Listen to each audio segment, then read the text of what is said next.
KSAP Beats.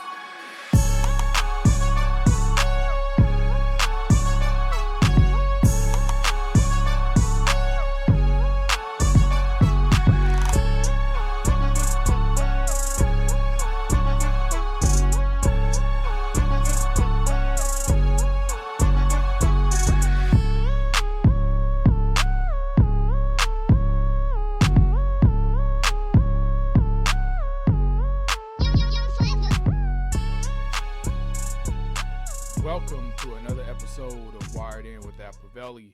Let's get wired in. Let's talk about software development. So last week we had Microsoft Build Conference, Google I/O Conference, and I really enjoyed those conferences. I was really inspired, and Microsoft really addressed a lot of concerns that I had in regards to UWP. I talked about it last week. And Google I/O also was inspiring as well. And one of the key takeaways from Google I/O that I want to discuss today is Google is moving forward with Kotlin as their main programming language for Android development. And I know a lot of developers are excited. Some developers are not excited. I've read a lot of forum posts where you have Java developers versus Kotlin developers, and to me it's kind of annoying. I think it's kind of stupid to debate which programming language is better. Like, it's cool to have fun and poke fun. Like, I have friends where I would joke with them. You know, I have a friend that's a C++ developer, and he's like, oh, C++ is more powerful than Java, C#, and, you know, it's cool to have fun, but he doesn't say like those languages suck. They're not real languages. Now, you have some people that'll say, well, JavaScript is not a real language. PHP is not a real language because it's not compiled to the OS. It's an interpreter. But a programming language is a tool. So the purpose of having several programming languages is having, options to solve problems. But Google is moving forward with Kotlin. I'm not surprised because in 2017 they announced that they were going to support Kotlin for Android development by integrating Kotlin support with Android Studio. So you can create a project and it can be written in Kotlin 100%. You can also add Kotlin functionality to your existing Java code, which is pretty cool. What people don't realize is Kotlin is built on top of the JVM, Java Virtual Machine. So it's interoperable with Java. So you can call Java code in Kotlin, which is pretty cool. And I know a lot of developers will say, well, yeah, I'll learn Kotlin, or no, I don't want to learn Kotlin. But I feel like after reading like different blogs, different posts, you have a lot of passionate developers. And I think the time we live in, it's a great time to be a software developer.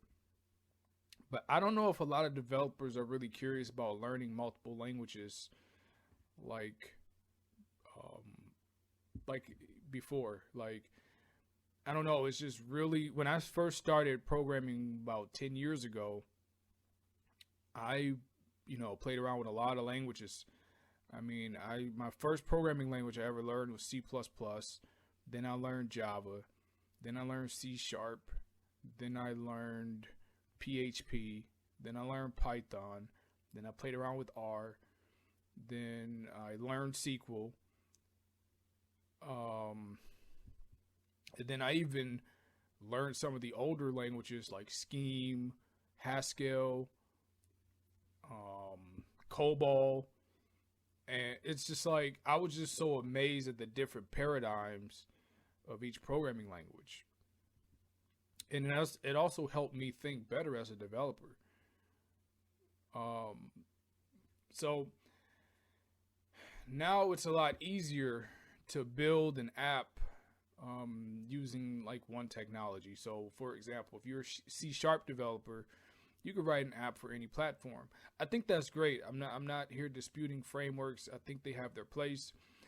In my opinion, I feel like frameworks were created for enterprises who wanted to build business applications for their customers, and they didn't want to hire someone that knows Java or hire someone that knows Objective-C, Swift. If you have C Sharp developers, you can have those same developers build a mobile application with the skills that they already know. I think that's great. But even with Xamarin, now I'll say Xamarin is a great framework. I played around with Xamarin. I haven't published any apps. I haven't built any apps with Xamarin, like published them to the store. But Xamarin is really it's probably the best framework I've seen for native app development. Not even just mobile, but you can build apps for desktop, Mac. You can build augmented reality apps with Xamarin just using C Sharp.net. So I played around with Android and iOS development for Xamarin. And before I go into detail about that, I started Android development in 2011, 2012. And at that time, I used Java and Eclipse. Android Studio wasn't even around yet. I think Android Studio was fully like functional. Oh man, stable release of Android Studio. I want to say 2014, 2015, I believe. Yeah, I think it was 2014. I don't remember, but I was using Eclipse and it was kind of a pain. It was buggy. But I decided to do Android development because I said, hey, I know Java. And I didn't have a Mac, so I couldn't build iOS apps. So I said, I'm going to try this mobile app development. And I'm going to use Java and Eclipse. And I built my first Android app. I'm like, okay, this is cool. So then about a couple months later, I started really hearing more about Windows Phone. And I said, okay, I'll try to build a Windows Phone app. So to develop Windows Phone apps, you have to know C Sharp. So I already knew C Sharp. I took a course in college. C Sharp and Java are pretty similar. Like in some cases, you can copy and paste code in Java and C Sharp, especially like if you're creating a basic method, and just change, some lines of code. But I thought that was pretty easy. And I started using Visual Studio and I'm like, wow, it was very smooth. I built my first Windows Phone app over a weekend because the tools were so much easier to use. So there's two different languages. And so then I said, you know what? I'm going to have to do iOS development. So I purchased a refurbished Mac, and I didn't build an iOS app, but I just started playing around with Objective-C, and I created my own like API. So basically, with my economics calculator, which is an app that I created on Android and Windows Phone, I just took those functions and I just created my API in Objective-C just to familiarize myself with the language. At the time, I didn't really like Objective-C. It was just the syntax was kind of like ugly. But I believe if you have a C++ background, you can use it. Objective-C is much easier. And with Objective-C, it almost felt like I was writing everything. Like when you use Java and C Sharp, you kind of become spoiled, especially with memory management. But in Objective-C, you have to like write all that. Like it's pretty tedious. And that's why I believe Apple created Swift, so more developers would, build apps for iOS and Mac using Swift. So Swift is more modern, just like Kotlin is more modern.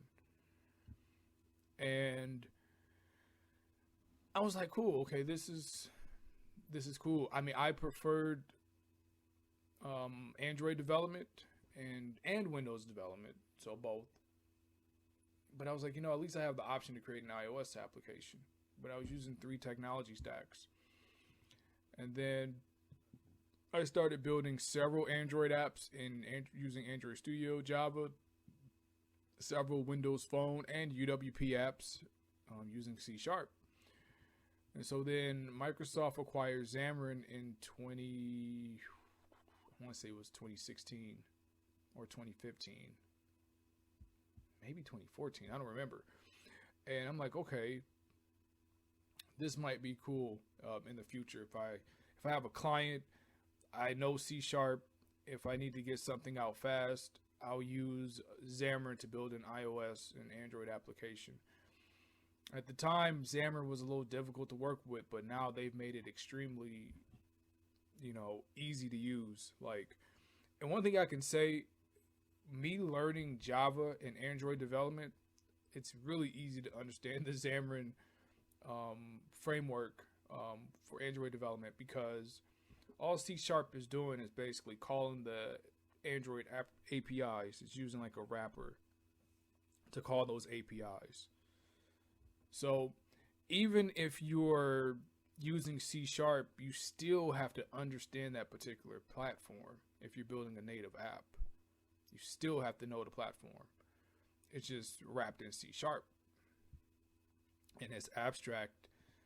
C# abstracts a lot of things that you wouldn't have to worry about using Java, Swift, or for Android, and Objective-C. Wait, did I say Java and Swift? Java and Kotlin for Android, and Swift and Objective-C for iOS. But for me, just learning different languages, I'm always just curious to learn something new. And I feel like as a software developer, software engineer, you should always learn a new technology stack. Now, I'm not saying you should feel pressured and jump on every trend, but if you've been using Java for a long time, try to use JavaScript. Use a functional language. This is my philosophy. So pick 3 different paradigms. So if you want to learn an object-oriented language, choose Java or C++, one of those 2. If you want to learn functional programming, I would choose JavaScript, right? You want to learn, databases, SQL. 3 different paradigms. Also, too, you want to learn a compiled language, Java, C++, C, C#, choose one of those languages, and then pick a scripting language to learn. I've always been obsessed with learning new technologies. Even when there's a new language, I might not necessarily just download the language, but I'll read the documentation. I'll read some of the APIs so I can know what the language is capable of doing. So now we have Kotlin for Android, and I'm excited about it. I'm not going to just totally be negative and say to hell with Java or to hell with Kotlin. I'm going to embrace Kotlin, and I'm going to create a couple Android apps using Kotlin. In fact, what I'm going to do is I'm going to do a hackathon over a weekend and just build, small Kotlin apps in Kotlin. That's how you really learn a language. And I know Kotlin makes it a lot easier to code certain things. Like you do things in maybe 2 or 3 lines, as opposed to Java. It can be a little verbose, and you're writing 10 lines to write to a file. I get that. But another problem I have is and for me, because I love Java. Java has made me a lot of money. But when people say Java is a horrible language, Java has evolved over time. So we're on version 12 now. So when people talk about like Java sucks, Java's too verbose, boilerplate code, well, you're really talking about Java 7. We're on Java 12. So why are you comparing newer programming languages to an older version of Java? See, but that happens because people fail to research and study the paradigm shift in different languages. And I'm not saying you need to code in Java, but at least you can read about what's going on. Like, hey, they have streams now. Oh, they have lambdas. Oh, they have case functions now. Oh, okay. You can look at the syntax and say, oh, wow, the syntax is much more cleaner. Java has improved, but we just stay stuck in our ways and we stay stuck in a box that, we'll compare an older programming language to a newer technology that we're using. Like we'll compare JavaScript to Java, and you can't really compare those two languages because each have, their own purpose. Java is an object-oriented language. JavaScript is a functional language. It's a scripting language. JavaScript really started off as a client, a language for the browser. And now you have Node. You have Node.js that handles server-side development, where you can do server-side development in JavaScript. JavaScript has evolved. So let's say if I just started saying, oh, JavaScript sucks. But JavaScript has changed over the years. Now, I know, when you get into software development, and like I said, you're used to using one technology, you kind of say, well, I don't really care. This works for me. But I believe you should always, study all the languages, research, see what's out there, because you might want to add another tool to your arsenal. I don't really like the shift in software development where we're like, let's just do everything in JavaScript. Let's just do everything in C#. Let's just do everything in Java. No. So I'll tell you, for me, I still use Java. And that's probably not a popular opinion for newer developers, but I have years of experience doing enterprise development. So running my own company, I'm an indie dev. I build a lot of my, RESTful services in Java. I spent a lot of years building REST APIs and organizations. And, that's what I do for mine because I know that. So why would I go out my way and say, hey, I'm going to just do it in JavaScript, right? I know how to do it because I've experimented with the mean stack, but that's not appropriate for the use case that I'm trying to accomplish. For me, Java is a little bit more mature with security and scalability. And I think JavaScript, PHP, those other languages, they're catching up. But Java is just more mature. They have more frameworks. But that's just my opinion on why I use Java. I don't think anyone is wrong for using JavaScript. I see a lot of cool developers write some good JavaScript code and build some great JavaScript apps using JavaScript. That's the beauty of having different languages and just learning. Learn different stacks if you can. Now, when I worked as a contractor for organizations, I would have a discussion with the developer or developers, and I would ask them, like, so you're using Java, for the past 5 years, or you're using Python. Do you ever go home and learn a new technology, or do you work on projects in a new language? About 90% of them told me no. They're just comfortable with the language they're using. But you always should learn a new language because you just never know when you might need to use it. There's a book, Pragmatic Programmer, and I think it's in the first chapter. They talk about building your knowledge portfolio. And I've adopted that model since reading that book of increasing my knowledge portfolio. In the book, it says, order books and, reading different books. And we live in a different time. People don't really order books. Everything's digital online. You can go on websites and look at tutorials. You can go on YouTube and watch videos. You have Pluralsight. You can purchase a subscription to Pluralsight. There's so many ways to increase your knowledge portfolio. So I believe every developer should increase their knowledge portfolio if you have a passion for it.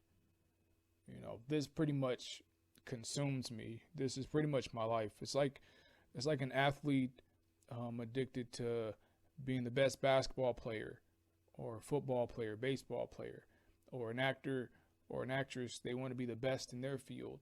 Well, I feel like in the software development world, you want to be the best you can be in your field. Not better than anyone, but you want to be the best to your ability. So I feel like if you're getting in the software development world, you're pretty much saying I'm willing to learn, because you don't want to be forced to learn a new technology. You should be open to learning a new technology. It shouldn't be forced on you, because if you feel forced to learn a new technology and you don't want to learn it, then are you really passionate about this technology? So you have to ask yourself that question. So again, I think it's great that Google is, moving forward with Kotlin. It gives me another language to learn. I'm still going to use Java. I'm still going to use C#. I use both languages. I'm also working on learning some of the front end frameworks like Angular, React. There's so many different technologies. I know it's hard to keep up, but I really feel like in this profession, you got to eat, sleep, and breathe this stuff. Your passion should be your entertainment. Your passion should be your entertainment. So on that note, I'm going to sign off here. I'm going to finish working on some Android apps. And you can follow me on Twitter at Appavelli, Appaveli. You can follow me on Instagram at Appavelli. You can visit my website, www.pragmaticdevsolutions.com. Or you can go to appavelli.com to listen to this podcast on many platforms. Facebook. You can follow me on Facebook, Pragmatic Dev Solutions. That's my software development company on Facebook. You can follow that page to get the latest updates on the latest projects I'm working on, latest apps that I'm going to release, or just cool memes or photos. So you can follow me on those platforms. So until next time, I hope you guys stay wired in, stay passionate, keep learning, keep increasing your knowledge portfolio, stay away from negativity. Don't let the world distract you from your goals. Keep coding, stay wired in, and I'm out.